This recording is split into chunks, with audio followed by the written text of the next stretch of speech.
కాదు, నాకు ఒక విషయం అర్థం కావట్లేదు. ఈ అంటే లైక్ ఈ రీసెంట్ యాక్చువల్లీ 2025కి ఒక నేమ్ పెట్టొచ్చంట. ఇది మొన్న రీల్లో చూశాను. 2025 can be named as a year of letting go అని. అండ్ ఈ లెటింగ్ గో మీద నేను చాలా రీల్స్ అండ్ కోయట్స్ చదివాను. అండ్ నాకు ఒక డౌట్ ఉందండి. లెటింగ్ గో అంటే ఏంటి? అంటే నేను చాలామంది దగ్గర విన్న అర్థం, చాలా చోట్ల చదివిన అర్థం ఏంటి అంటే, వెళ్ళిపోవాలి అనుకున్న వాళ్ళని ఆపొద్దు కదా, లెట్ దెమ్ గో. నువ్వు నిజంగా ప్రేమిస్తే వెళ్ళిపోయే వాళ్ళని వెళ్ళిపోని, let them find their way. కానీ వెళ్ళిపోయే వాళ్ళని వెళ్ళిపోనివ్వడం ప్రేమ ఎందుకు అవుతుంది? వెళ్ళిపోయే వాళ్ళని ఆపితేనే కదా నీకు కూడా వాళ్ళు కావాలి అని తెలుస్తుంది. పట్టుకుంటేనే కదా వాళ్ళు ఉంటే బాగుండని నువ్వు అనుకుంటున్నా అని అర్థమవుతుంది.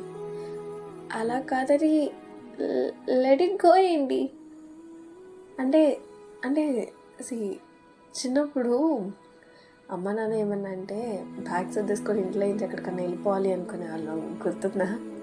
ఒకవేళ ఆ రోజు మనం అలా వెళ్ళిపోయినప్పుడు వెళ్ళిపోదాం అని అనుకున్నప్పుడు అమ్మ నాన్న ఓకే వాడు బయటికి వెళ్ళిపోవాలనుకుంటున్నారు, మనతో ఉండాలి అని అనుకోవట్లేదు, సో వాళ్ళు మన దగ్గర కంటే బయటే హ్యాపీగా ఉంటారు కదా, వాళ్ళకి అదే కదా కావాలి, వదిలేద్దాం వాళ్ళని అనుకుంటుంటే ఈరోజు ఏమైపోయేవాళ్ళం మనం. కానీ వాళ్ళు లెట్ దెమ్ గో అనుకోలేదు, లెట్ ఇట్ గో అనుకోలేదు. పట్టుకున్నారు. కష్టమో నష్టమో, ఇష్టమో ఇష్టం లేదో పట్టుకున్నారు. చూపించారు వాళ్ళు లేకపోతే మనం ఏమైపోతామని. నేర్పించారు ప్రేమ అంటే వదిలేయడమే కాదు పట్టుకోవడం అని.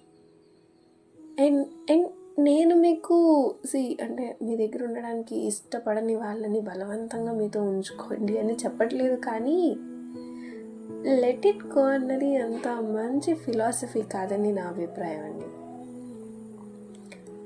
అంటే ఇప్పుడు వెళ్ళిపోతానన్న వాళ్ళని మీ సాయశక్తిలా ప్రయత్నించండి ఆపడానికి.